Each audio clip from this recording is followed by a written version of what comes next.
레위기를 5분 만에 정리해 드립니다. 지금은 여행 제한 지역으로 지정되어 있지만 예전에는 성지순례 코스에 반드시 시내산 등산이 포함되어 있었습니다. 보통 새벽 2시쯤 출발해서 한 3시간쯤 산을 오르면 시내산 정상에 도착합니다. 산을 오를 때는 정말 힘들었는데 해가 떠오르고 산이 불타는 것처럼 붉게 변하면 정말 여기 하나님 계셨겠다, 그런 생각이 들 정도로 장엄하고 근사한 풍경이 펼쳐집니다. 그러면 누가 먼저라고 할 것 없이 온 세계에서 온 순례객들이 다 같이 자기들의 말로 주 하나님 지으신 모든 세계를 찬송합니다. 얼마나 아름다운지 모릅니다. 그 찬양을 듣고 있노라면 천국에 가면 이렇지 않을까, 그런 생각이 들 정도입니다. 아름다운 찬양을 마치고 나면 산 위에서 익숙한 소리가 들려옵니다. 1달러, 1달러, 1달러, 이 소리가 계속 들려옵니다. 이게 무슨 소리냐면 베두인들이 뜨거운 물을 파는 소리입니다. 우리나라 순례객들은 보통 뜨거운 물을 사서 이렇게 컵라면에 부어 먹는데 진짜 맛이 엄청납니다. 제가 시내산 이야기를 왜 하는가 하면 레위기가 바로 시내산에서, 시내 광야에서 받은 말씀이기 때문에 그렇습니다.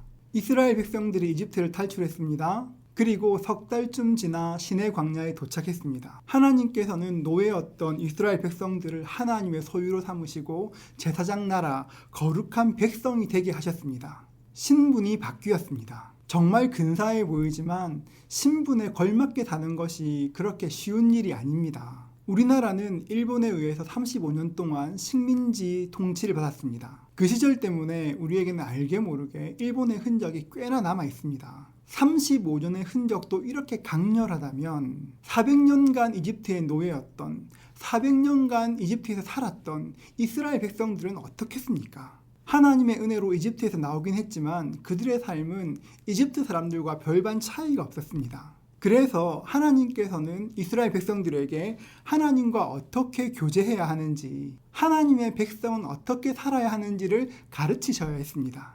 이스라엘 백성들이 하나님과 어떻게 교제할 수 있습니까? 이 말씀이 레위기 1장부터 10장까지 기록되어 있는데 5가지 제사를 통해서 하나님과 교제할 수 있습니다. 불에 태워드리는 번제, 곡식을 드리는 소제, 감사함으로 드리는 화목제, 우리의 죄를 해결하기 위한 속죄제와 속건제. 이스라엘 백성들은 이렇게 5가지 제사를 통해서 하나님과 교제할 수 있게 되었습니다.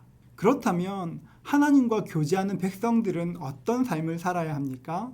그 말씀이 레위기 11장부터 27장까지 쭉 기록되어 있습니다. 수많은 정결 규정과 법들이 기록되어 있지만 이 말씀을 한마디로 요약하면 하나님의 백성들은 하나님의 거룩하심을 드러내는 삶을 살아야 하는 것입니다.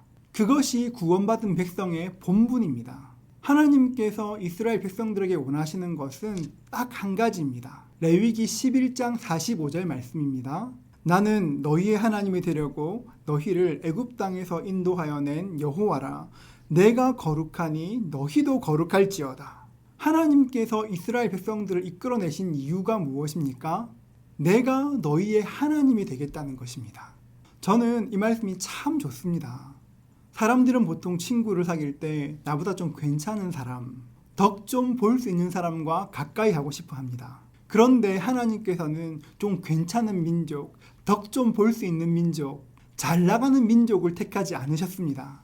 가장 약한 민족이었던 이스라엘을 택하시고 내가 너희의 하나님이 되겠다고, 내 덕 좀 보라고 하나님께서 일방적으로 사랑해 주셨습니다. 이스라엘을 그렇게 사랑하신 하나님께서 말씀하십니다. 내가 거룩하니 너희도 거룩하라.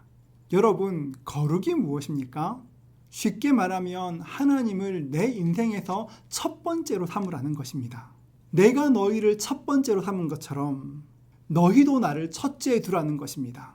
너희의 건강이나 너희의 자녀나 너희의 은행 통장보다 나를 더 소중히 여기라는 것입니다. 우리가 하나님을 가장 귀히 여기면 하나님이 우리에게 오십니다. 이것이 우리를 부르신 주님의 마음입니다. 하나님께서 거룩하시기 때문에 우리도 거룩해야 합니다. 그래야 우리 하나님과 교제할 수 있고 우리 하나님을 누릴 수 있게 되는 것입니다. 레위기 말씀을 그냥 읽으면 꽤 지루합니다. 어렵습니다. 그런데 알고 보면 레위기는 하나님의 러브레터입니다. 레위기 말씀을 읽으면서 이스라엘 백성들과 교제하기 원하시는, 아니 우리와 교제하기 원하시는 하나님의 마음을 한번 느껴보십시오. 우리에게 그 사랑이 경험될 것입니다. 우리 삶에 거룩함이 있어서 하나님과 친밀한 사귐이 있는 저와 여러분 되시기를 축복합니다.